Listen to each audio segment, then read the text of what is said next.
Hello, everyone, and welcome to our Grids for Climate webinar, Connecting Europe, Exploring Europe's Role in Delivering a Decarbonized Future. So this webinar will look at the unique role that electricity grids play in the energy transition, and specifically grids that are connected with each other across Europe.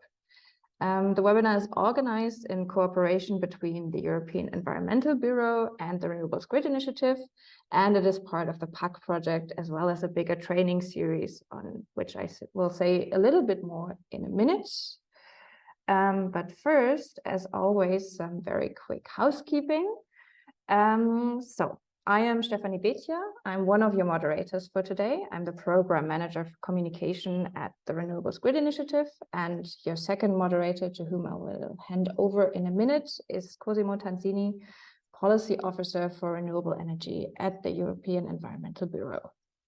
The webinar, as you may have heard in the beginning, is recorded for the purpose that it will appear on the RGI and PAC websites and the RGI YouTube channel afterwards, so anyone who's interested in rewatching or sharing can do so. Important to know that we would like for this webinar to convey in-depth information to you, but at the same time also be participatory. So this means that we will have quite a few detailed presentations, but we will also have some time for questions from your side.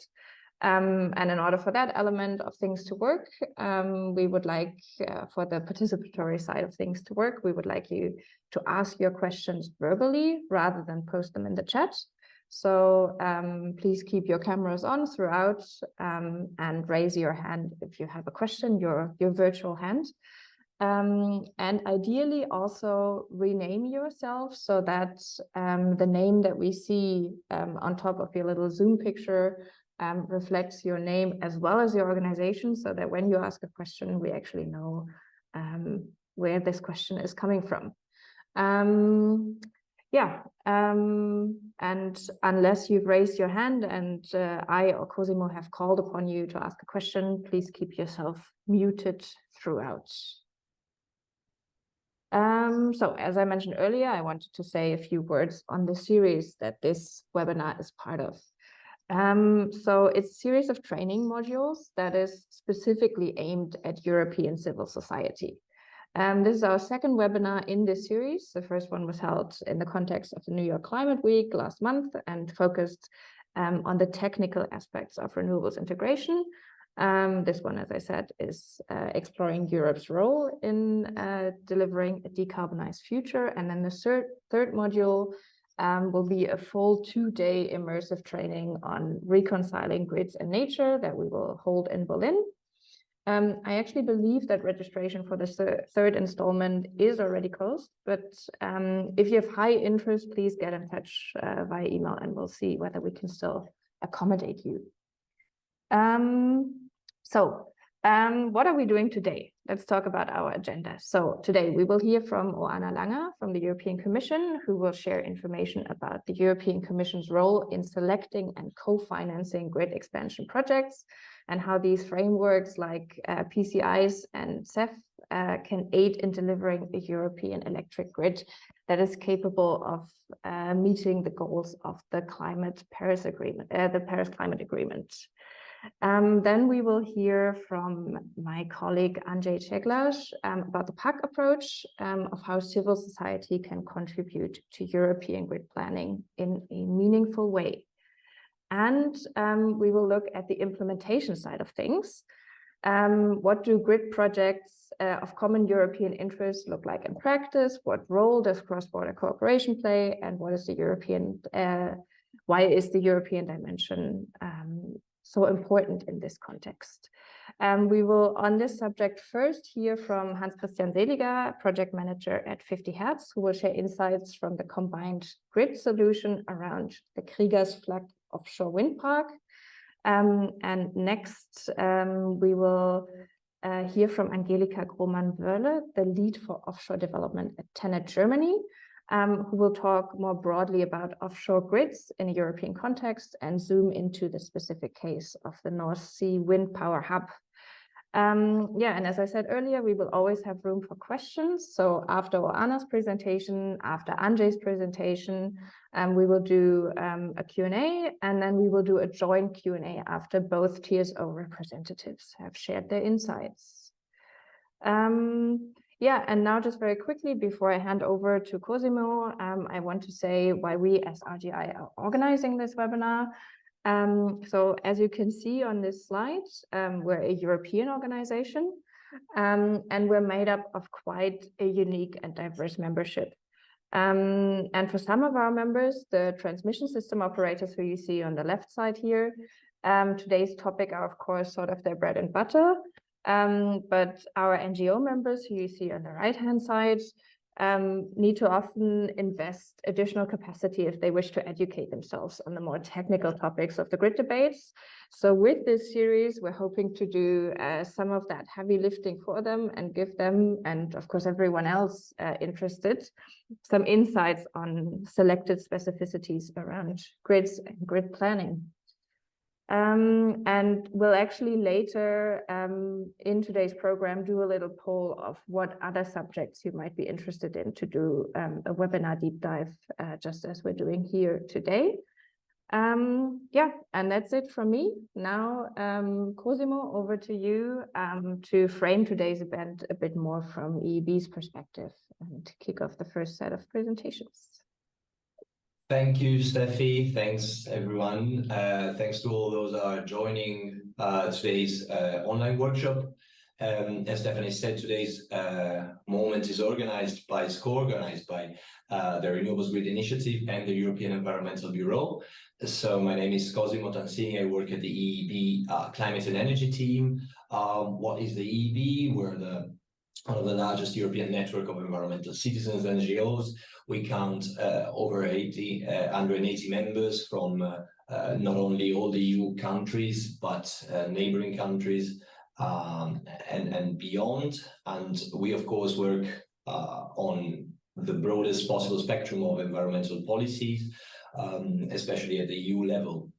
So again, I wanted to give a big thank you to all the speakers that for their availability to join us today, because we believe in particular that it's important for environmental networks and NGOs active at the European level, at the international level, at the national level, but also for civil society more in general to approach the topic of energy infrastructure and grasp its technicalities, in particular when it comes to electricity interconnection, to understand the benefits and the policy approaches that can enable this crucial piece of European decarbonization puzzle, if you want.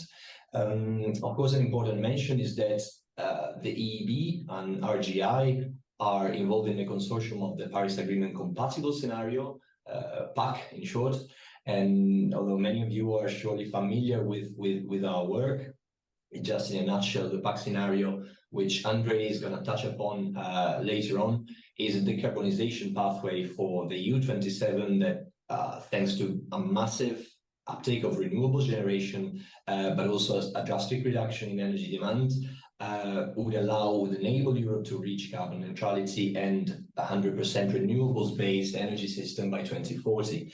So the PAC scenario is important to mention. It's currently being updated with country-specific insights and figures. And we really believe it's also the overarching aim of this series of workshops that this can constitute a very important tool in advocacy for environmental NGOs and also at the national level, allowing to contrast and benchmark policy ambition. We'd really like to encourage you to visit our webpage, familiarize with our data. You can visualize it online. And so it's very much in this context. I think we can skip to the next slide. It's really in this context that the opportunities of today's discussion arose. It's interesting and relevant for us to present this to the NGO community in particular, to understand what are interconnectors. We're looking at interconnectors. We're looking at cross-border projects with a very strategic value in what they link up different parts of the European electricity grid, different bidding zones, different national grids, and they're, of course, as infrastructural elements operated by transmission system operators. That's why it's so interesting that today we're going to have the chance to get a close up on these projects precisely from the operators. And in the EU, there's already quite a wealth of interconnection. We have, I think, roughly 400 interconnection points linking around 6 million citizens, the energy systems on which they depend. And it's going to be interesting because we're going to take a look at what the benefits are, I think, far from being exhaustive. But in my next slide, I listed some of these possible benefits that, of course, entail economic gains. Okay, that I maybe got this wrong, but I encourage you to check out that video. It's a very didactic and illustrative video that may be a first step to familiarize with the topic. But it's important to note that we want NGOs to engage in the debate because interconnectors have undeniable climate and energy gains that can be assessed and monetized, and they can contribute to a very quick reduction of CO2 emission. They can contribute in particular to integrate renewable generation more effectively, more easily, to let that renewable power flow across different bidding zones and power systems. And this has particular importance for when it comes to security of supply and also providing flexibility to balance variability of renewable generation and so on and so forth. There's been quite some attention also in the research community to the economic and welfare gains, and I think it's going to be very interesting today to hear from the European Commission and from the operators their assessments of how this changes like their operational costs. And how these are strategic in enabling further sharing, energy sharing that may lead to solidarity between market actors, between countries. So today we really want to do two things. In a nutshell, we want to take stock of what interconnections are, what their benefits may be, what civil society can contribute to European grid planning processes. But we also want to look at the political situation in the EU. We want to know where we are, where we're going in terms of implementing major cross-border infrastructure projects, and specifically what the role of the European Commission is and how these projects can be facilitated. So that's enough for me. Let's jump into it. I'd really like to hand the floor to Oana Langa, who is Policy Officer at the European Commission, DG Energy. Oana, you have the floor and you should be able to share your screen. Thanks a lot, and welcome from my side, everyone, to this webinar. It's a pleasure for me to be here today. So as Cosimo and Steffi said, so my name is Oana Langa, and I work in the infrastructure unit of the Directorate General for Energy. What do we do, and why are we here today? We carry out, and define and carry out the implementation of EU's infrastructure policy. On the next slide, I prepared a snapshot of what this EU infrastructure policy is. We often refer to it as the TenneT, so it's the Trans-European Energy Networks policy. Essentially a method and the only planning instrument that we have for planning and building energy infrastructure that has cross-border impact, so at EU level. What does that mean? It means that myself and my colleagues, every 2 years, we work towards selecting and helping implement projects of common interest. So you'll often hear this label today, PCIs, and I'll explain in a second what does that mean.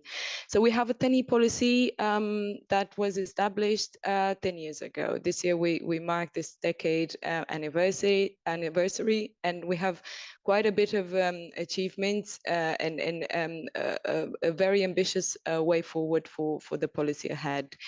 PCIs get selected in a regional context. So we very much focus on regions in the EU. We look at the infrastructure needs of this region, and then select candidate projects that contribute the most to market integration, security of supply, sustainability, and competitiveness.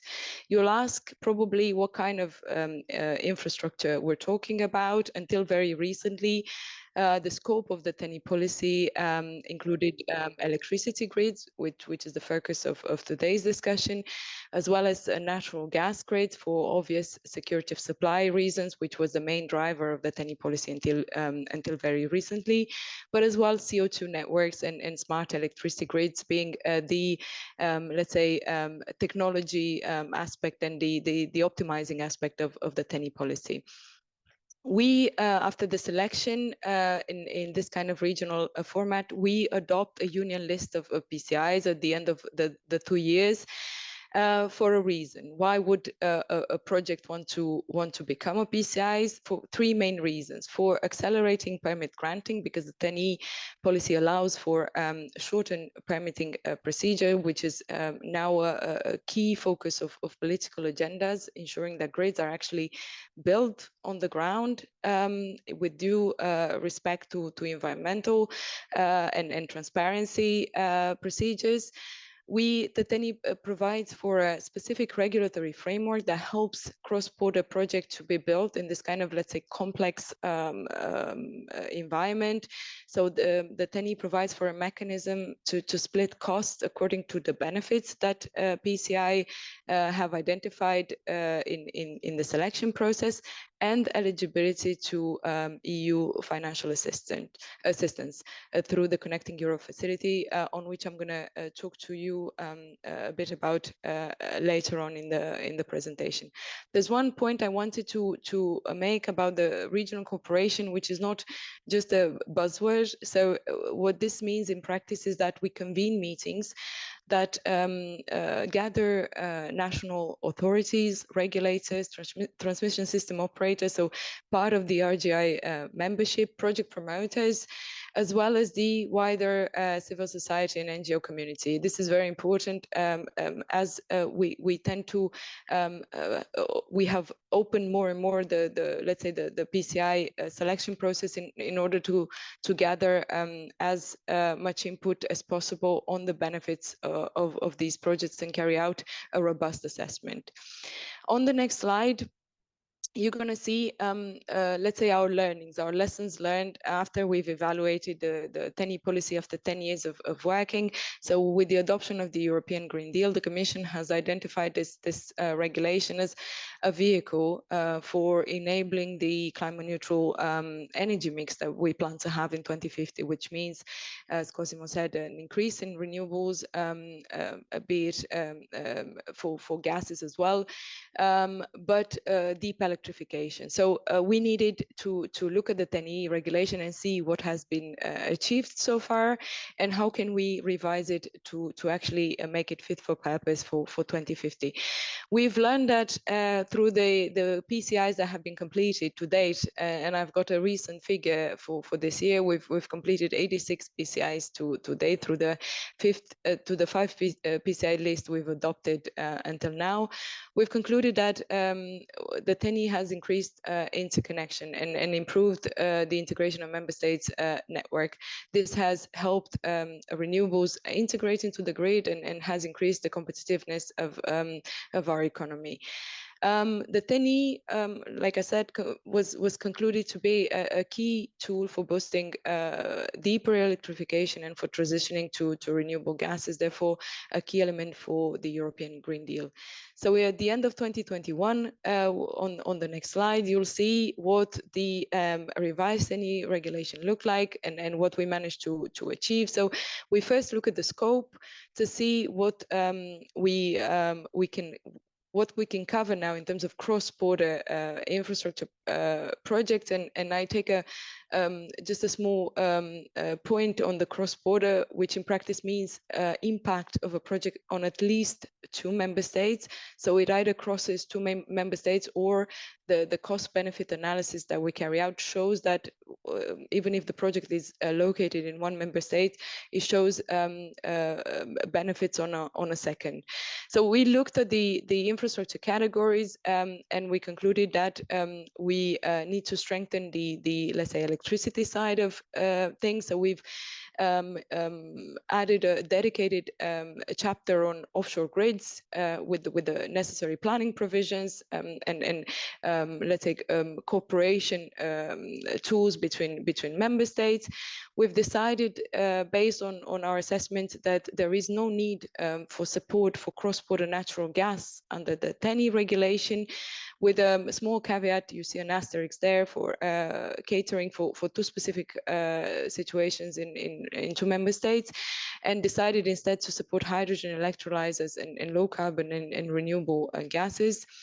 We have enhanced the regulatory and permitting provisions to accelerate PCI implementation, and you often hear, especially in the past 6 to 8 months, the PCI acceleration has been a major focus of our political masters, who have realized that we absolutely need the grids in order to achieve the 2030 and the 2050 targets. So rules have been revised to become even more of an enabler for that. We have strengthened cross-sectoral energy infrastructure planning, looking notably at how energy efficiency plays a role. So we are talking about an instrument that fosters infrastructure development, but before deciding on the necessity of building infrastructure, we look at all possible alternatives from a system planning perspective. So that's a very important point to be taken into account. And last but not least, we looked at how we can benefit from having projects of mutual interest with third countries that share the same interests and objectives as the EU, of course, with a focus on benefits towards the EU. So since 2022 June, we have a new regulation in place, which is very much focused on electricity, and this is taken forward on the next slide, where I prepared a snapshot of the main regional, let's say, architecture of electricity related infrastructure in the TenneT. So we convene in any of these groups, or we combine these groups in our PCI selection process, and we look at transmission, storage, as well as offshore grid projects, as we have now included them in the TenneT regulation. On the next slide, I prepared a couple of slides to show you what the cross-border dimension and criteria means for the different types of infrastructure that we have covered in the TenneT regulation, so transmission, storage, and smart electricity grids.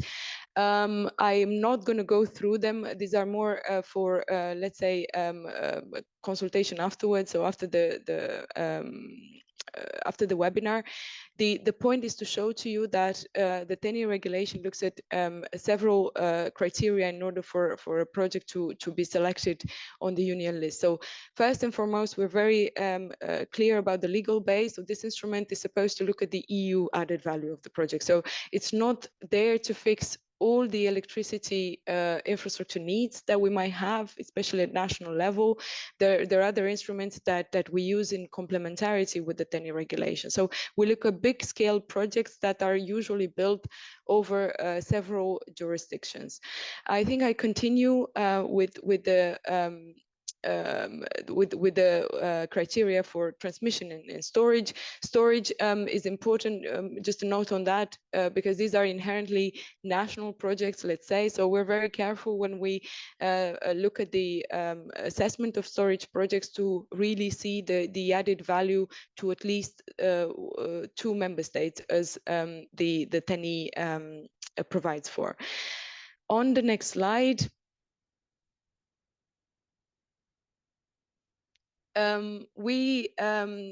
As mentioned, we have catered for the need of the offshore grid development in Europe. You've for sure heard that for the past years that there have been many ambitions launched in the EU sea basins. Member states have realized that in order for them to reach their own targets and the EU target, they need to make use of the potential that we have in the different sea basins. So with the TenneT, we have operationalized the ambitions that we mentioned in the previous EU strategy for offshore renewable energy, and have clarified the type of infrastructure that we can cover. So we're talking about hybrid interconnected, those that combine generation and transmission assets, and clarify the criteria for this type of infrastructure. Offshore grid planning provision in such a way that we integrate offshore and onshore grids. I think the future speakers will tell you the impact on onshore grid of the generation capacity that we have in the sea basin. So to actually bring the offshore capacity in the EU sea basins on to consumers onshore, the grid onshore has to undergo several modernization and why not new infrastructure builds. We have looked at the regulatory tools to actually fit this kind of project. So I mentioned earlier in the introduction that we have a mechanism to split costs in line with the benefits of this project. This is very important to actually support the political commitment and support the business case of this project, which usually entail very high capital costs. So it's very important that the Commission steps in and facilitates agreements on who has to pay for these projects and how these projects can actually see the light of day. And last but not least, permitting provisions that would help hybrid projects to be built. In the previous still in the TenneT regime, we have the so-called one-stop shop. So these are national competent authorities that are helping project promoters to, let's say, dive through the different rules that exist at national level on how to carry the different permitting procedures, environmental assessments, and consultations. For offshore grids, we have created unique points of contact. These projects, as I mentioned, across several member states where rules can be very much different. So we have made sure that cooperation is actually working in their favor to have a chance to really reach the 300 gigawatt target that we have set for ourselves in 2050. On the next slide, you'll see again a snapshot of the definition of what hybrid offshore grid projects are. These are, let's say, the preferred option for the Commission, because they would allow for an optimized grid in the sea basin, so the so-called mesh grids, as opposed to offshore radial lines, which we do include in the TenneT regulation. They can make, of course, a lot of sense depending on the different cases. Just to tell you that in parallel to be able to prepare and sort of cater for supporting member states around sea basins that are working on offshore projects, we have looked at the potential of different sea basins and of course types of configurations for the offshore grids in these sea basins. On the next slide. And I think this is again the rules and indicators. One more maybe, Steffi. Thanks. On the next slide, so on this one, this is the first, let's say, deliverable that we have achieved in terms of offshore, thanks to the revised TenneT regulation. It was a massive milestone. So in January 2023, member states around the main sea basins in Europe joined to agree on non-binding offshore goals for the EU. So they, of course, took into consideration their own national ambitions and used the regional cooperation ambition to actually increase these ambitions, you're looking at the minimum and maximum capacities that we expect for the three horizons we looked at, the 2030, 2040, 2050. Of course, the differences between minimum and maximum depends on the level of certainty. The closer you get to 2040 and 2050, this uncertainty is of course bigger than we have now in 2030.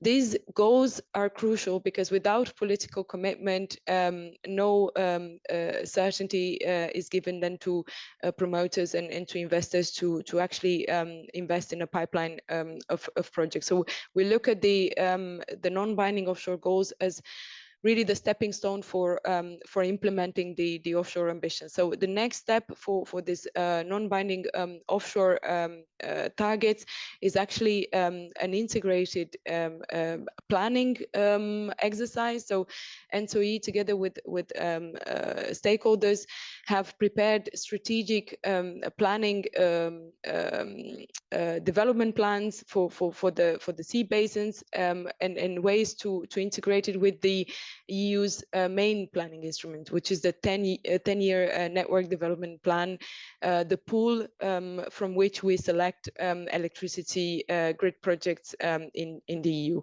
What Steffi has showed you before on the next slide, it's actually the definition of smart electricity grids. We've revised those criteria as well to actually simplify and really reflect the technological development.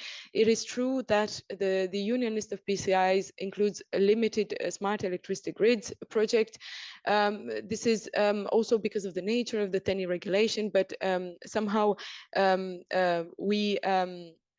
with the input we got from the consultations and discussions with the project promoters, we're making it more simpler for these projects to scale up. So we're defining the categories of eligible promoters. You can see that we can have even projects only at DSO level. The main requirement for this project is to have a cross-border impact, which is basically defined and translated into impact on the transmission grid. I mentioned just earlier that this is the focus of the TenneT regulation.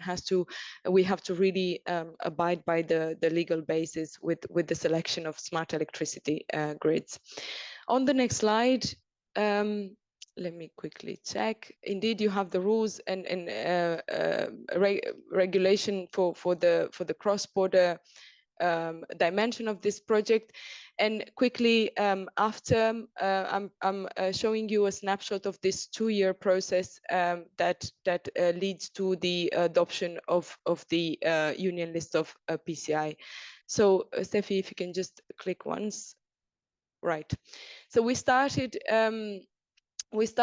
earlier this year to actually define the rules for the regional groups. I mentioned to you that we convene either for different infrastructure categories, or we, depending on the topic, we meet in kind of a cross-sectoral, cross-regional format. The different steps that we take basically refer to, first, identification of the needs in each region. So for this, we have input from member states. We have input from the TYNDP, which Eston has copied in the chat for your information. So system related infrastructure needs, which we take on for discussion in the regional groups with all stakeholders concerned. The idea is to have a reality check and really agree on the list of infrastructure needs that can only be addressed through infrastructure. So I mentioned this is the application of the energy efficiency principle within the regional groups, and this is where national regulators play a very important role in this discussion. We then have a presentation of candidate projects in the regional groups. This is an occasion for civil society and beyond to actually ask questions find out what these candidate projects benefits are. We carry out a consultation. It's more of a, let's say, targeted consultation, because in line with the TenneT regulation, the only question we can ask is related to the contribution to the energy policy criteria, which is in the TenneT regulation. Nevertheless, the input we receive is very much useful and presented alongside the candidate projects. So whenever we have this presentation of the projects, we also bring in the input from the consultations as regards the benefits, but also sometimes the status of the implementation of certain electricity grid projects. After the different consultations and presentations, we prepared the assessment methodology. So with input from the TYNDP, of course, because the CBA, or each project comes with, let's say, a CBA from the prepared for the TYNDP, which is the upstream part of the selection process.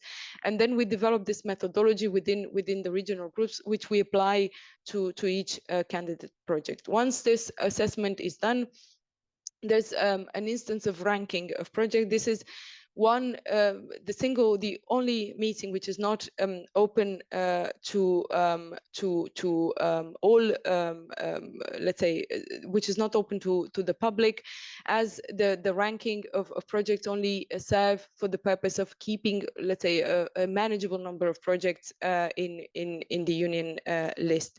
We then have two instances of decision making, so a technical level and a high level decision making body, and being the Commission and the member states. So member states look at the draft list of union PCIs and decide accordingly. Then the Commission adopts the union list as a delegated act, which is then subject to scrutiny and the so-called non-objection period by the co-legislator, so by the Parliament and the Council. Once this is done, and if no objection has been brought to the entire list of projects, the list is in force. So we now have a 5th PCI list in force, but the Commission is preparing to adopt the first list under the revised TenneT regulation sometimes in end of November. I take the opportunity to also flag that we will, let's say, promote the new list as well as the achievements of the TenneT in the 4th PCI Energy Days, which we're going to hold in Brussels on the 28th and 29th of November. Now, it's important to, on the next slide, to speak a bit about transparency and participation in the PCI process.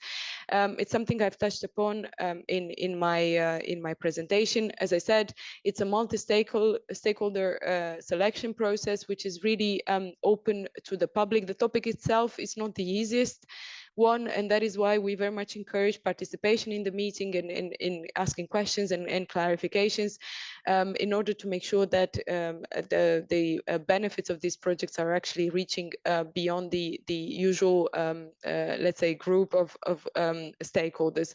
All the meetings are web streams, and we upload the materials on CERCABC. This is a platform that is again open to the public, on which you can consult the different methodologies that we use for identifying needs and for assessing projects, as well as the list of needs that we conclude for each region that you might be interested in. Now, on the next slide, it's a bit of a let's say a summary of what the TenneT does for accelerating electricity grids. So we first look at the selection. So we select only the necessary projects that bring the highest benefit for the EU in addressing infrastructure bottlenecks. This is the point where I want to underline that all projects undergo the sustainability assessment. So there is no project on the union list of PCIs that is not showing significant contribution to sustainability through, notably in the case of electricity grids, integration of renewable energy. Lower permitting duration, this is one key benefit of the PCI label. So we have, I mentioned this, but not the timing. So the TenneT aims at a maximum duration of 3.5 years for the permitting, and we clarify in the dedicated chapter in the TenneT regulation the different roles, right? So the roles of regulators, the roles of national competent authorities, the roles of promoters, and different permitting schemes that member states can actually adopt in order to issue the necessary permits for PCIs. The TenneT also, as mentioned, offers an adequate regulatory framework for splitting costs in line with the benefits. This is essential in increasing the commercial viability of projects. We're very clear on the fact that these projects should be absolutely market-based and should be paying for themselves, in the sense that CEF eligibility for financing under CEF, as you can see as the last point, is considered as a last resort. And I'm going to tell you in a second why. We've assessed the needs for transmission and grid investments in the next period up until 2030, and we reached the astronomical amount of 568 billion euros, whilst the CEF budget is 5.8 billion. So, but 1% of the entire investment need. So we need to make sure that CEF is only granted to those projects that are showing what we like to call in very technical terms externalities. So benefits that are not fully captured by the CBA, benefits that go beyond the 2 member states and refer to the entire union. These benefits are innovation, security of supply, and sustainability. The TenneT also sets minimum standard for transparency and consultation. This is before the let's say selection process, but also after. RGI and the Environmental Bureau, of course, are very much engaged into ensuring that these minimum standards are let's say, beefed up with regular and meaningful stakeholder consultations and engagement to actually ensure that the needs of communities are met. So in this case, we very much count on these continuous partnerships between the Commission, promoters, but as well as your organizations in making sure these provisions are really turned into best practices. Now, on the consultation of stakeholders, in the PCI implementation, there are a few provisions that are really key. The manual of procedures that the competent authorities and member states publish are important for promoters that are building projects that cross borders. Why? Because it tends to be highly complicated. We're talking about a plethora of national rules and legislation that promoters need to be able to really carry out consultations in let's say the best and the highest standards. Speaking about consultation, the TenneT introduces the obligation to conduct at least one public consultation to inform the stakeholders about the upcoming construction of a certain project and identify the most suitable location for routing these projects. They also have the obligation to establish and regularly update a website with information about the benefits of that specific project, as well as the status in implementation. Now, so I think I have to indeed get close to the end. So I've spoken about the consultation. The Commission is helping with the enforcing of these rules and having a prepared transparency platform for PCIs, where you can really see more information about the different projects.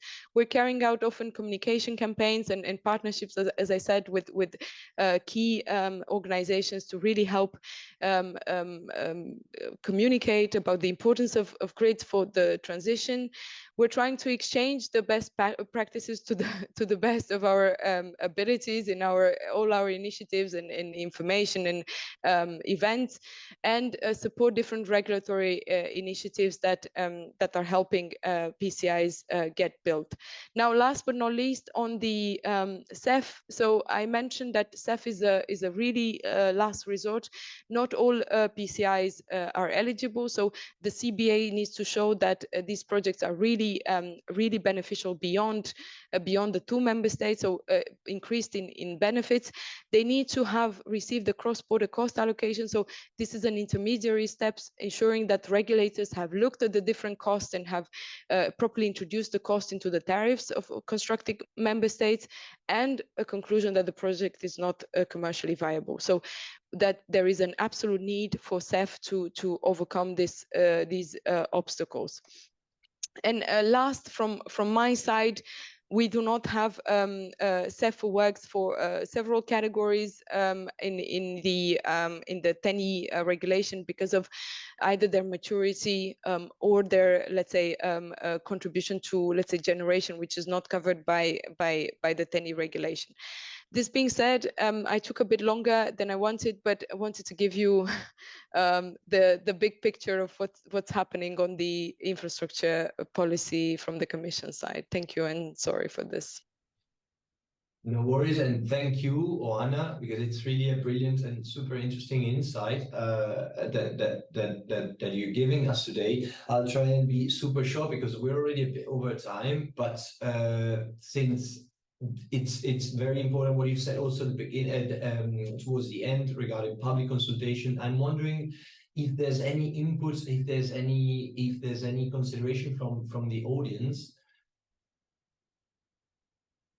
Because I'm sure, like what you explained in a nutshell, sort of, but it's of much relevance to sort of all of us that work in sort of trying to spread this information regarding these projects, how they are selected, and then of course what benefits they can bring, and why we should push for maybe our decision makers to prioritize certain projects, but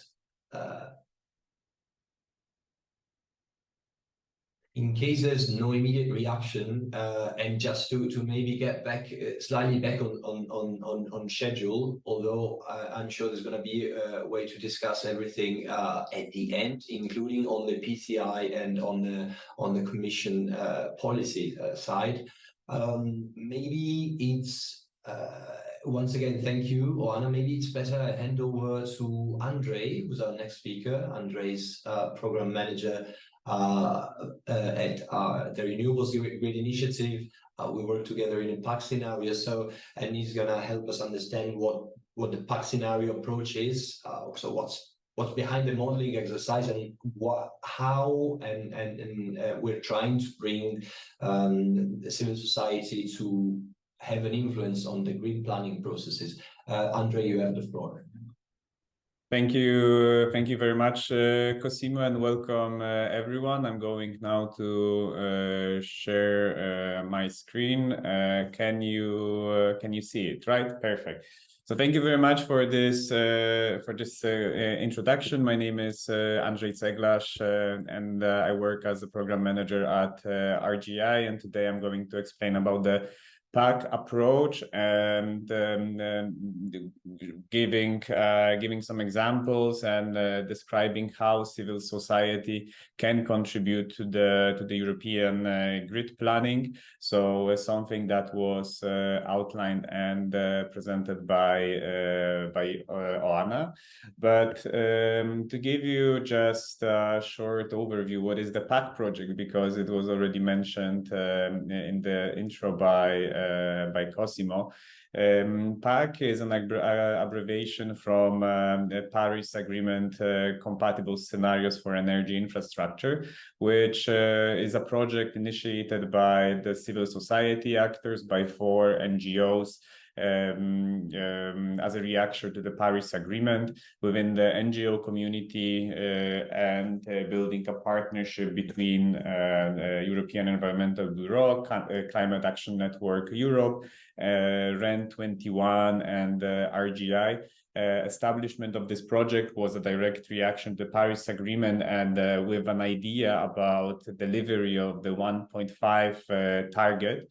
And thinking about the implementation and delivery of the Paris Agreement objectives, the move into infrastructure was quite unusual by the civil society. But so why NGOs actually care about the energy infrastructure? This is because building energy infrastructure taking place now would lead to the outcomes that are going to stay within our societies for decades. Therefore, it is important to contribute into this discussion, to contribute into these processes, to make sure that the infrastructure that will be decided upon will serve the decarbonization targets. To give you also a bit of background behind the PAC scenario. So basically, the launch of this project, of the PAC project, took place already 5 years ago, and concentrated on building us the carbonization scenario that would be driven by the civil society needs, which have been expressed by specific targets by 2030 and 2040. In case of the end of this decade, it is 65% reduction of greenhouse gases emission in comparison to 1990 levels. The second driver and the assumption was net zero greenhouse gases emissions by 2040, and it also, the main assumption was 100% of renewables in Europe in all sectors also by the same year. And this part of the first phase of the project finished with the publication of the PAC scenario in June 2020. That, as a bottom-up and collective exercise, was led by EEB and CAN Europe. And the results are publicly available. You can download the scenarios, including the data sets, which are they are available on the PAC website. And as you can see also here in the picture, it shows like full elimination of fossil fuels by 2040, and actually a huge demand reduction that also leads to the objectives of the PAC scenario, and a lot of space, or I would say a lot of a big chunk of the entire energy demand by 2040 and then 2050 is taken by electricity. So the first part of the project finished at the beginning of 2021, but within our partners, we understood that although the PAC scenario as itself has been already developed, has been published, the next step and the questions that arise is what is needed to implement the PAC scenarios, and what are the different conditions, what are the challenges, and what are the opportunities, be it on the technical side, regulatory side, or social conditions that should be taken into account while further continuing with the process. And this is an ongoing phase of the project that is going to finish next year. Within the scope of these activities among the partners, we continue to concentrate on country-specific scenarios, and also providing some socioeconomic analysis, what the implementation of the PAC scenario would mean in this context. We are also discussing and consulting with industrial players and actors to understand what are the technical challenges and opportunities to implement this scenario from the infrastructure point of view, which of course brings also additional challenges related to space allocation and spatial requirements, which could bring additional impacts on nature and society. Yes, and as mentioned, we have entered recently the third year, the final year of the second phase of the PAC project, during which we are going to continue our activities. So how actually we are getting involved into the energy system modeling and system planning. So we spread our activities through let's say different scoping, different objectives. One of them is to inform and improve knowledge among civil society actors about the need to decarbonize, the infrastructure needs in order to enable that, considering additional challenges that would stem from this implementation. So this is what we were striving to do with our activities. We are trying to initiate dialogues between different stakeholders, because what we learned that different actors, they tend to work on or to think only with in their silos. And in order to bring some viable solutions, we need to have all actors on board and enable this exchange and mutual learning, providing different perspectives. So we are trying to bring different actors on board during our activities, not only civil society, but also policymaking, academia, excuse me, and industry. Within this scope, we are entering different experts fora and getting involved in expert discussion, bringing the outcomes and the insights from the PAC project, providing input into specific processes, which also includes some interactions and sharing the results with policymakers, be it at the European level, but also at the national level, so that we could also create some policy impact with our activities. And although within our scope of the PAC project, we are focusing on Europe and the contributions to the European grid planning process, we are trying to increase our outreach and also share our messages and experiences with international community, so that we could not only share what we are doing, but also collect feedback to understand what could be improved and what are the needs elsewhere in the world. So what does it mean in practice? So how we are realizing these objectives?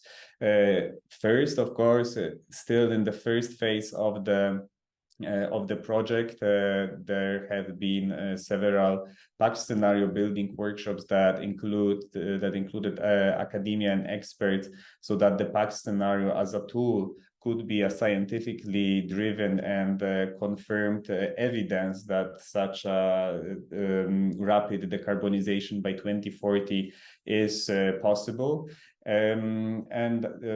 While building the scenario and then using the scenario, we moved into organizing expert workshops, modelers exchange workshops, during which we invited the experts from energy and climate modeling community and beyond to focus different aspects, challenges and results of modeling of the PAC scenario, and what does it mean for policy making, what does it mean for infrastructure development, which also allow to compare different results, even if different entities are modeling the same scenario.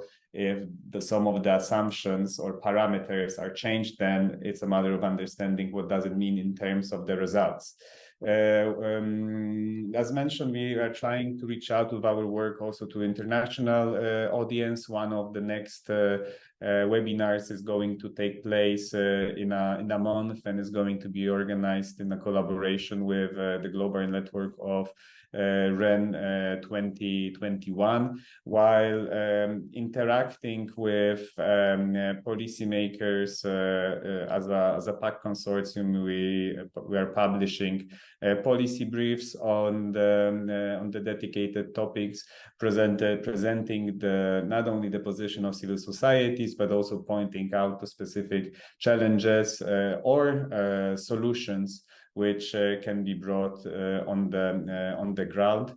And last and not least, and what is the part of this today's talk and presentation, we also contribute directly to the European grid planning process.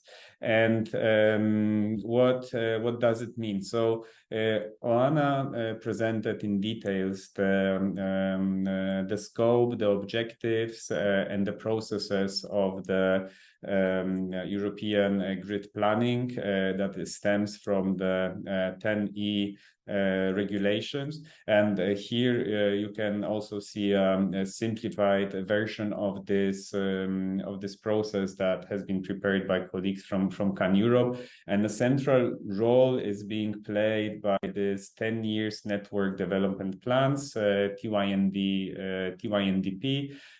which use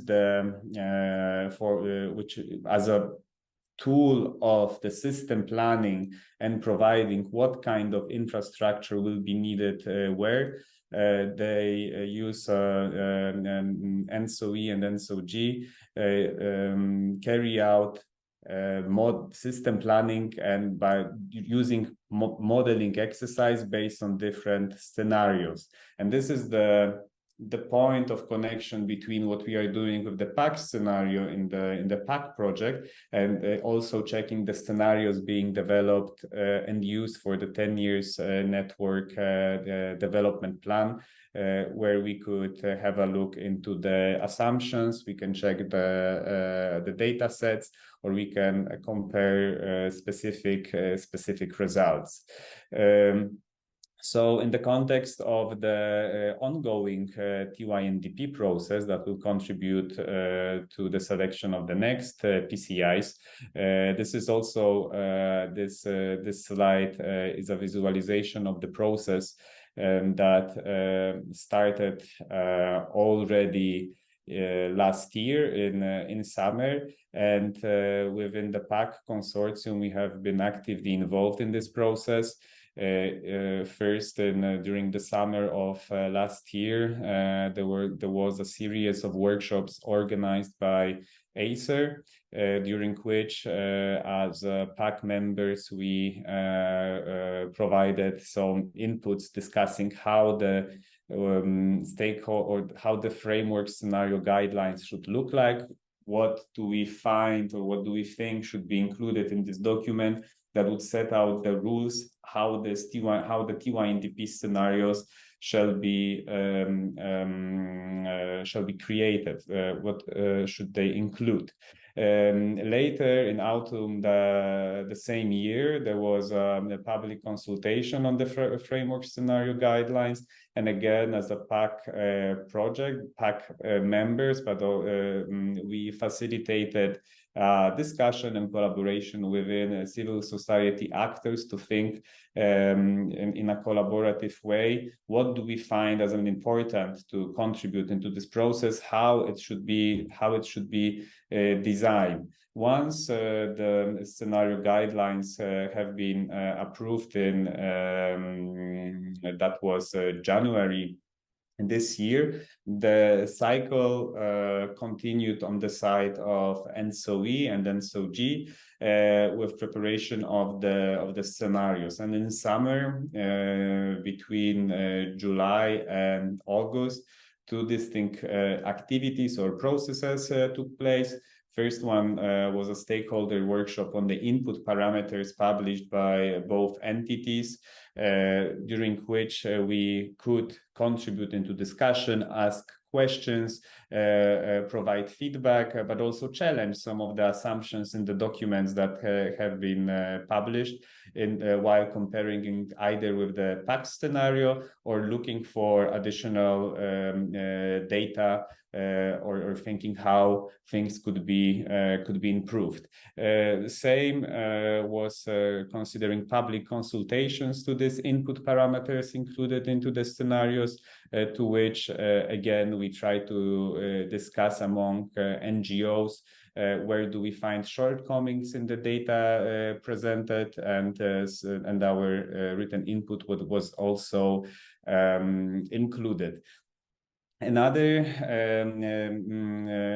activity that we undertaken within the scope of the TYNDP process, and that was directly stemming from the scenario framework guidelines, was the application of the PAC consortium members to the external scenario advisory group, which is called ETAC, which is a technical expert group that is going to accompany the TYNDP scenario building process and is going in an independent way support and advise NSOE and NSOG considering the scenario building and modeling process. And two members of the PAC consortium have been selected to join this group and currently being organized to accompany the process. And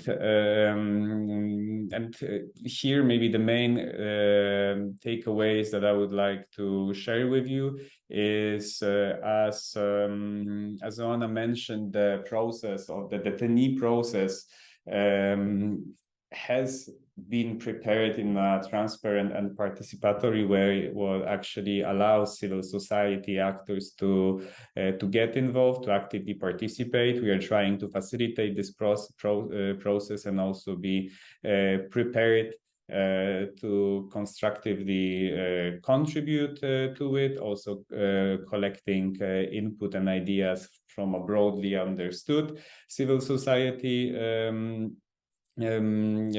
community. At the same time, the PAC project enabled within the duration now more than 5 years, enabled many of civil society actors to increase the knowledge, increase the capacities about the modeling, about scenario building aspects, which are highly technical. And NGOs or civil society actors not always have enough capacities to understand the details behind it, but the project itself proved to be very relevant in that matter, also by providing the input into the European grid planning process. And PAC scenario, the PAC scenario itself, that also is currently being updated. It is a valuable tool that allows for this involvement, but at the same time, it's also a challenging exercise to be sure that it's updated in a proper way. Reflect the ongoing changes, but also knowing that it is a very complex and technical tool, understanding it better requires a constant increase of internal capacities among NGOs. So this is an ongoing process which proved to be very useful and relevant for us. And with these takeaways, I'm going to finish here. And thanks a lot for your attention. And yes, please feel free in touch if you are interested in the PAC project and our activities related to the TYNDP process. And of course, I'm happy to answer any of the questions. Thank you. Thank you very much, Andrzej. Thanks also for providing those links. It's really important, I think, and allow me to say we think, that the NGO community familiarizes with what's in PAC, with what's in there, and with what we have in store for you to use, especially for those NGOs that work at the national level, lack capacity or lack sort of sometimes the figures to be able to challenge their government's lack of ambition more so. We're still quite catching up with time, so let's see. Of course, I invite either by chat or by raising your hand in the audience if you have questions for Andrzej or for Oana that spoke before. Yes, Hans, please. You may step in. Yeah, thank you. I would have one question, Andrzej. So early in your presentation, you on the slides you showed a figure how to get the system climate neutral until 2040. and it was quite impressive. So when we assume that we have that we keep in Europe the same level of industrialization and so on, we must get double efficiency of the energy usage. Huh? Is this right? This assumption? Yes, it's sounds right. to me quite ambitious. I would be happy if we can manage that. Yes. So it is an ambitious assumption, and we are aware about that, but it is feasible. So at the stage of the development of the PAC scenarios, there has been some modeling runs to check whether the ambition of reducing overall energy use is possible. Of course, the increase of energy efficiency is one of the means that could allow for that. What we are discussing currently in the second phase of the project is also the increased need for changing the behavior among the users of energy users, among the citizens, but also industry. And of course, it is challenging, and we are very much aware of that. But we want to aim in a very ambitious way, providing some messages, and also to give and also to finish what we are also discussing currently during our internal discussions, but also in exchanges with some other NGO partners, is following the approach of sufficiency. So it's not only keep the same level of energy consumption, also including the level of industrializations, but basically also reducing the overall use of materials, and as a result of the energy. And while we are aware about the ambitious level, we think that it's important and relevant to mention about it. Also, we are happy to get challenged if others are modeling the PAC scenario, because it also gives us information what to improve. But there are some viable options and solutions how to make it happen. Okay, thank you. Thanks both. I think we got maybe a couple of minutes for Marta's question. Then we'll move on with the rest of the speakers. Thank you, Cosimo, and thank you for great presentations. My question is really, really short, and it's to Oana. Just to maybe activate our imagination, can you name a few projects that were on the PCI list so far, so we can get a grasp of what kind of project are those? Thank you. So I think that Oana might actually have left the webinar. Unless I'm wrong, Oana, please make yourself known. But I don't think that's the case. Is there anyone else here who can answer this question?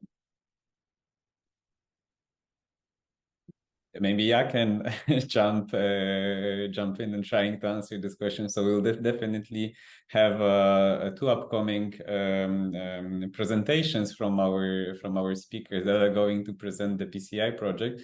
But there is also, and after I will disappear from the screen, the list of the PCI projects is available online on the European Commission's website. It includes also the previous list of the PCI projects. There is also a map showing where these projects are located. And so everything is documented in an accessible and transparent way. And I'm happy to share the link in a couple of minutes. I think I may have already linked them up for the benefits of our audience, but you said perfectly right. And now, Steffi, I also invite you to step in, but probably this question can be very well answered by our next. Yeah, and I'm excited to hear more. So, Angelika, the floor is yours, and you can start sharing your screen. Yeah, give it a go.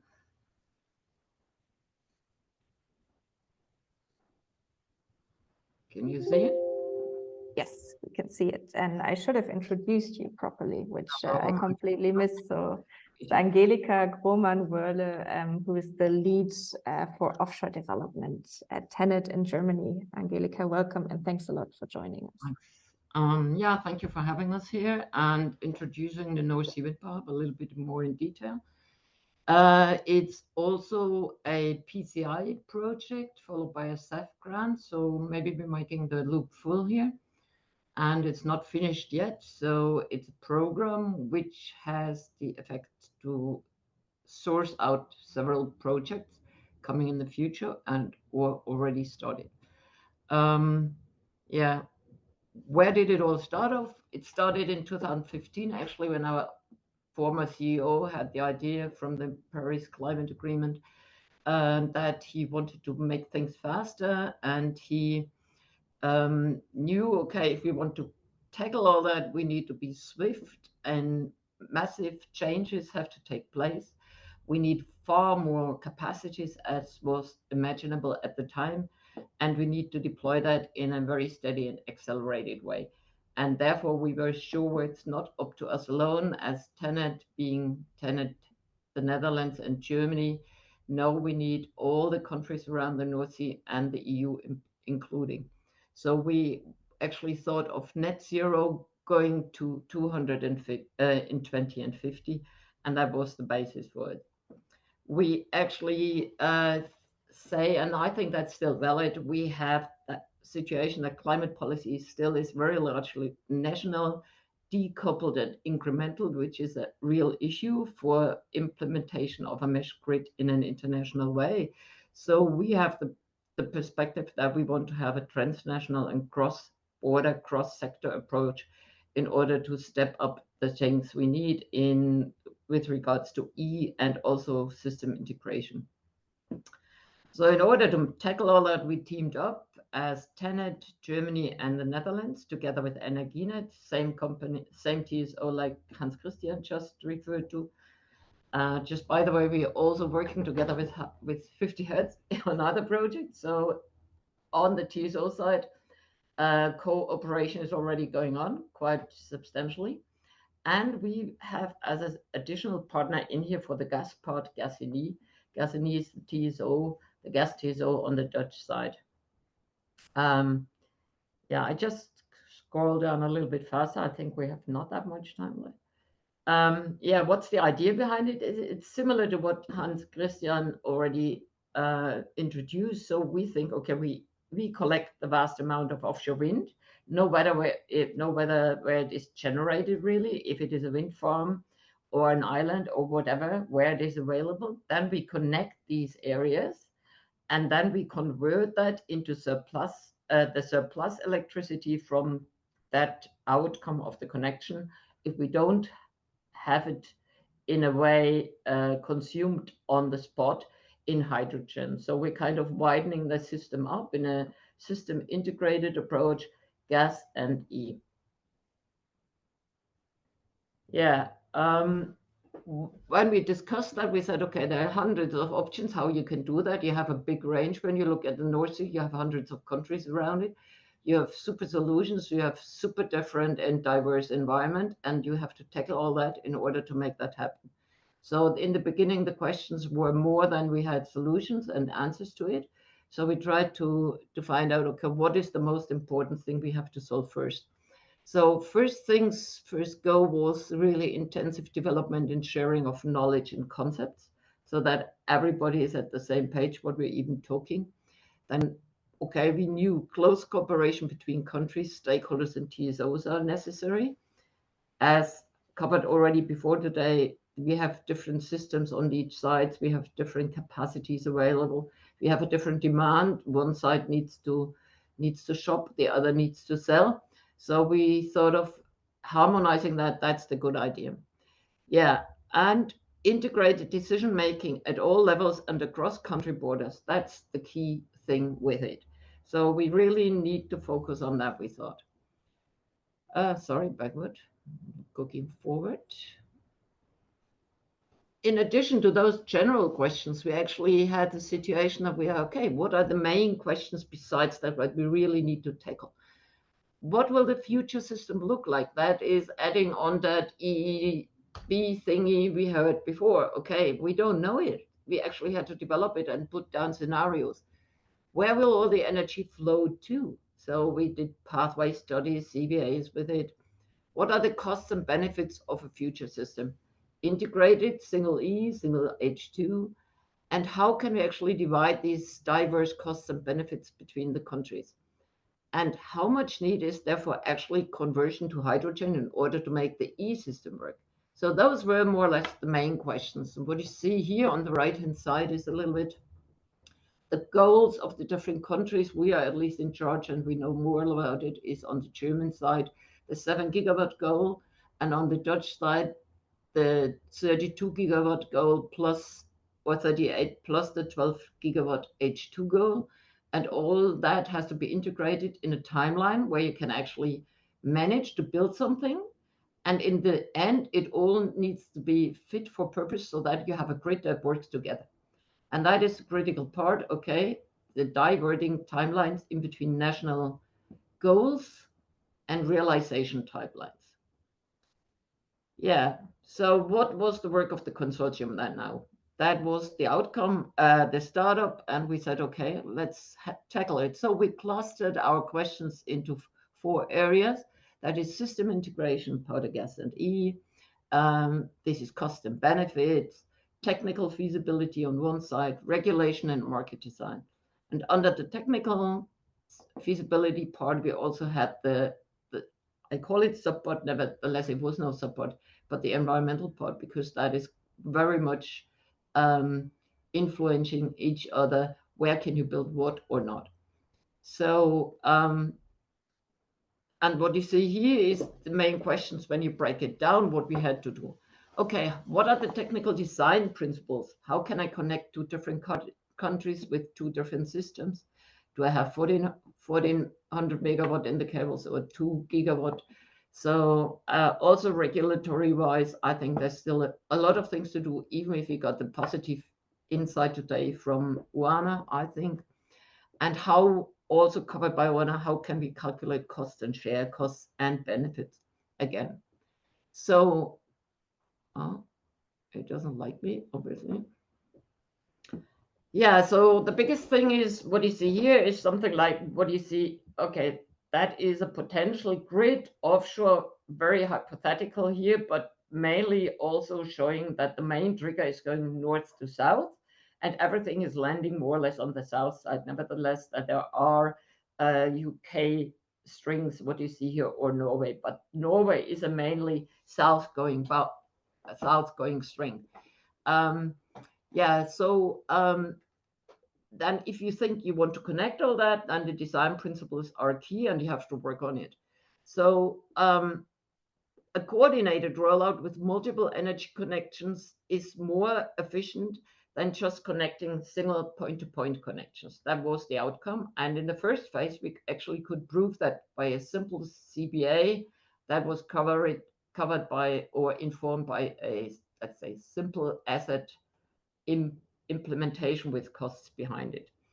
And then we said, okay, let's find out a scenario where we start doing that first. And we included a scenario for a 2030 beginning, where we include Denmark, Netherlands, and Germany in an integrated system. And we updated that scenario towards 2050. And where we include Belgium, Norway, and the United Kingdom. And those are the ones who are actually going in the TYNDP, and I'm going PCI and all that stuff again.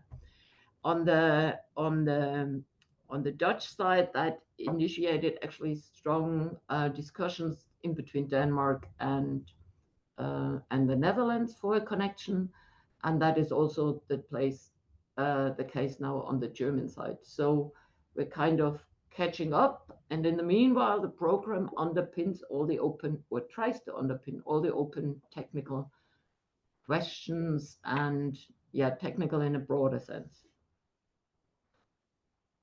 Yeah, then we cover, of course, the next part again, technical feasibility insights. What did we do? We were actually looking for different substructure types. We looked into normal into islands, we looked into GBSs, we looked into standard platforms, what is better, what are the consequences, what are the environmental effects. So in principle, all these substructures are feasible. That's an outcome, yeah. So we can say that, but of course it doesn't make sense to build an island in 150-meter deep waters. So there is that where the interfaces come together. If you build a wind park in an area in Norway, let's say, where you have 100-meter deep waters, you will not have a converter station out there with an island, because your footprint would be so large that, first thing, the environmental impact is big. You need a lot of material and a lot of time to build it. So things like that have then to be assessed and the criteria to be set out. Another thing that we think it was important that we found out actually can do H2 conversion offshore or onshore. It's a matter of market situation, if it's feasible or not, and depending on timeline. But in principle, on the technical side, you can do that.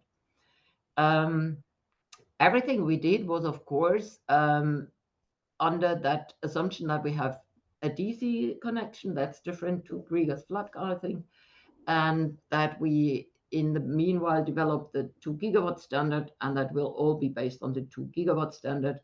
And on standardization, we developed in-house in TenneT. But that is all informing that program as well, and it's all publicly available. Yeah, another more important aspect, what we thought is, what I addressed before, is we have different timelines in different countries. We have different goals. And when you are quite ahead in your timeline and you need to anticipate who you want to connect in the future, that's the critical point. And it's not straightforward to decide on that. Let me say it like this. It's a complex situation. But you don't want to close your door just because somebody is building their connection to where you would like it later on. So the idea was, we want to set up a modular build-out option. And we found out that you can do that. You can build modular steps like Lego blocks. And so far, you can actually then ensure that you don't have to tear down things or to build additional platforms next to it. So that is the idea. You build a platform so that it can cater in the future for additional assets, let me say it like this, that enable you to connect to different third parties. What you need here is, of course, the approach requires investment upfront, and that is in some countries also contradicting the investment role from the national side. So that's a critical part. You have to, or everybody has to work on that. So there's a lot of regulatory things still to do. And we are convinced that that will pay off in the long run. So if you think then it's done, no, it's not, because you have the cost and the benefit side, and that side is also not sorted out yet. So you have to find out how you do actually CBAs for a combined E and gas solution. How does that work? So we actually found out, we developed a new kind of CBA, which is going to be public soon. And that deviates, of course, from the traditional one, because we have gas and E, and we try to bring that together and make it, yeah, that will also follow up for the CBCA, where you share the costs, okay? Cross-border, that is also not sorted yet. So there is a lot of investigation ongoing on our side, which is publicly available. I can't wrap it all up, what's possible here, but you should really, if you're interested, should go into that topic as well. And then regulatory side, regulation and market design insights, yeah. What are the bidding zones saying? Does it make sense to have an offshore bidding zone or not? Where do you have the home market set up, and where have you more efficient locational and dispatch incentives? So all that has to be collected as well, and forms in the end the future grid. So you cannot see one aspect on its own. You have to see and to approach all aspects in order to think of a mesh grid in the future. but the most important thing we think is at the moment that we start doing projects, and we are all happy to do that. And we also have support from the national authorities, but it's not that easy. So what we now provide in order to make that happen, or to enable everybody to look into that, we have a website where all that knowledge and all the studies we provided over the last 5 years can be downloaded and used. And we hope that this is actually contributing to a future better grid. So feel free to go there and look into it. What we have already at the moment, I think that's quite interesting as well, is, sorry, somehow it don't work. This is what you see, what's already implemented in the North Sea on the German and on the Dutch side. We have 10.6 gigawatts in 2023 ready to go, or that's then the available capacity of lines we have available at this time. And we have 4 interconnectors already built. We have like the Cobra interconnector, or the NorNet, or the NordLink. There's several. And we have all over 17 offshore grid connections with a total length of 3,600 kilometers. And that is actually something I would like to address here as well, even if it's not a case, but it's a generic question. We all need to have these resources available from a few producers out there. That means it's a handful of and of cable producers only. And if you think that we need another 20,000 kilometers of cable, or 30,000 kilometers, that makes life even more complicated to build a really mesh grid. Maybe that's a thing you really need to have in mind when we talk about that. It's a lot of assets that need to be built, planned, and really procured in the beginning. So that's also a really important thing, because when you then look at that, this is how our offshore projects until 2031 look in Germany and in the Netherlands. And then you already see there is a lot of stuff ongoing. And yeah, if you think about the money you need in order to build it, then you also know how much planning and FTEs you need, workforce, material, in order to materialize that. So yeah, that's actually the end, and that is just an impression what we had for the North Sea Wind Power Hub, where we could put hubs or not in order to measure it. Yeah, that was just a glimpse of the North Sea Wind Power Hub. So thank you for having me, and if you have questions, feel free. And then you have our website for a lot of, hopefully, information you can use for need. Thank you so much, Angelika. Very interesting presentation, and very much a reality check, which I think we all need. So it's good to have such an honest overview of the current situation. Very much appreciated. Thank you so much. The topic of resource scarcity is one that we have or that we discuss at RGI quite a lot. And I actually have a very specific question on this, because you mentioned that there might be procurement issues when it comes to like actually building everything that is planned. Is this something that TSOs across Europe talk about? Like, do you share, oh, we're gonna need this much of this material, or we're gonna need so much production capacity of this one supplier, and like, do you coordinate on this, or is this first come, first serve? I would say maybe it's both, but we're of course communicating a lot with each other. We also have joint projects running, like with 50 Hertz, we're building together an onshore hub already. So not saying that we're there yet, but it's running, and we have 2 others in the pipeline at TenneT.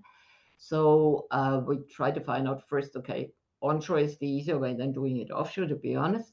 But it also makes sense to do it, because what we heard before the whole day is we don't want to have a copper plate out there, but we also don't want to have a copper plate onshore. Okay, so we need to use our resources in a better way, and that is what was proven by Krieger's Flak already. You know, if you do things like that, you have how to say that, you have that that better usage of the asset in a way that you can use it. Like if you have only 3,800 hours use per year from wind parks potentially as having the full load then, and you know that the year has more years, and we have a situation where we have a higher wind load, a wind profile in Norway, then we can use that in a better way. So that is something where we actually communicate and organize already that we need less assets. So that's one thing.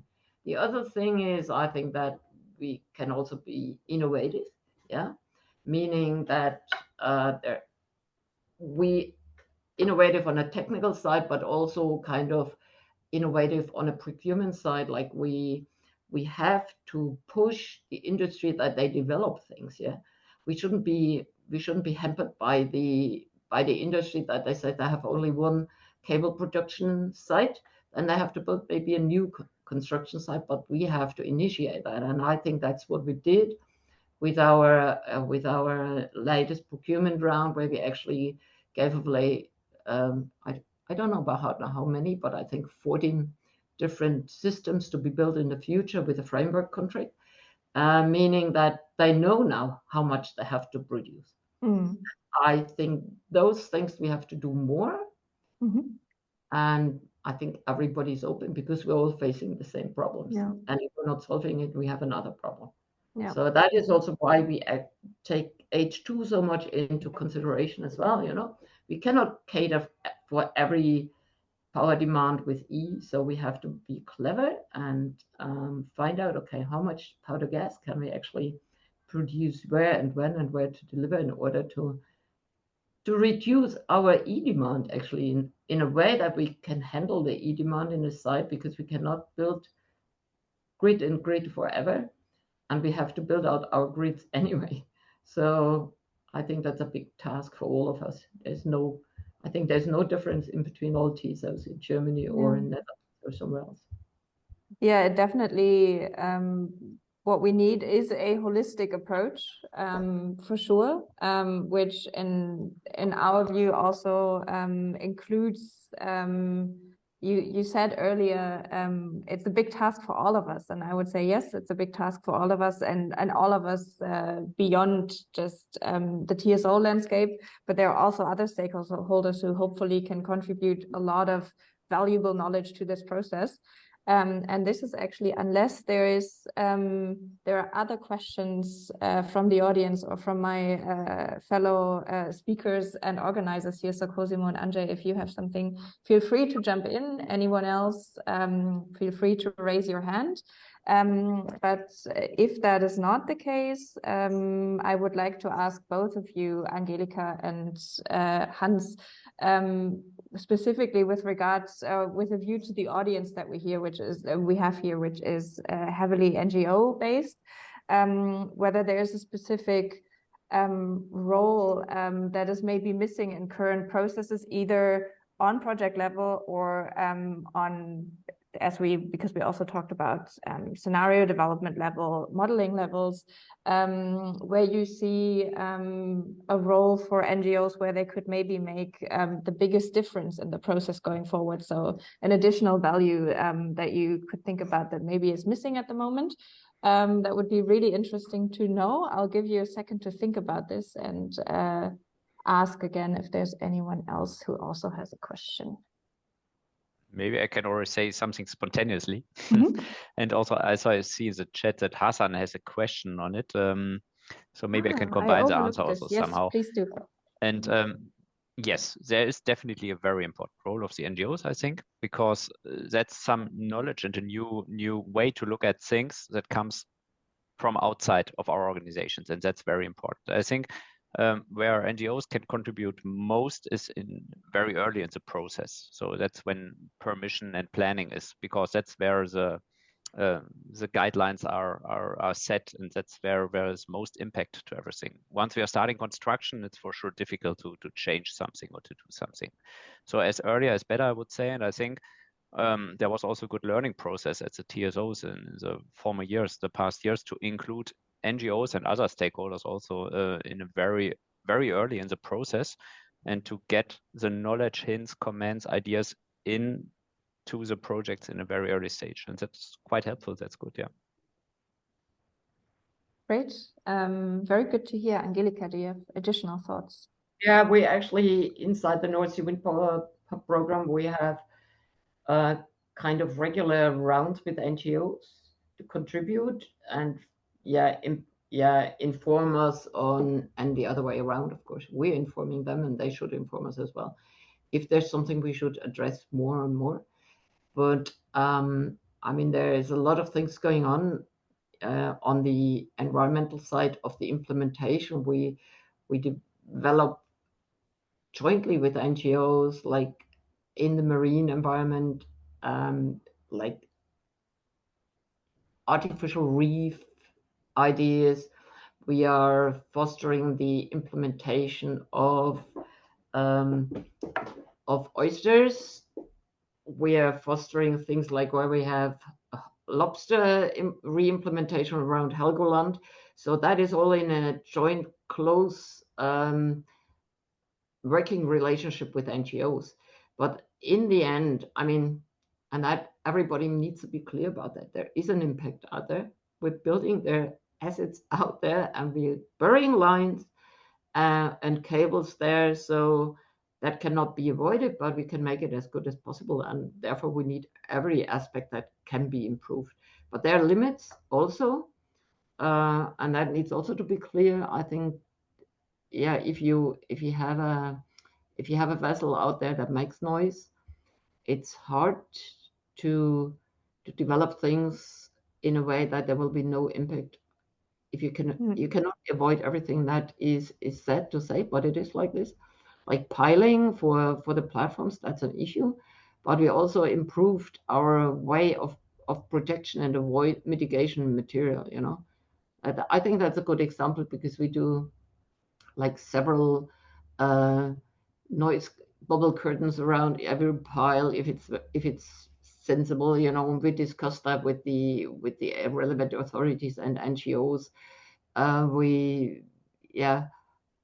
We have these fish hotels underwater that we developed.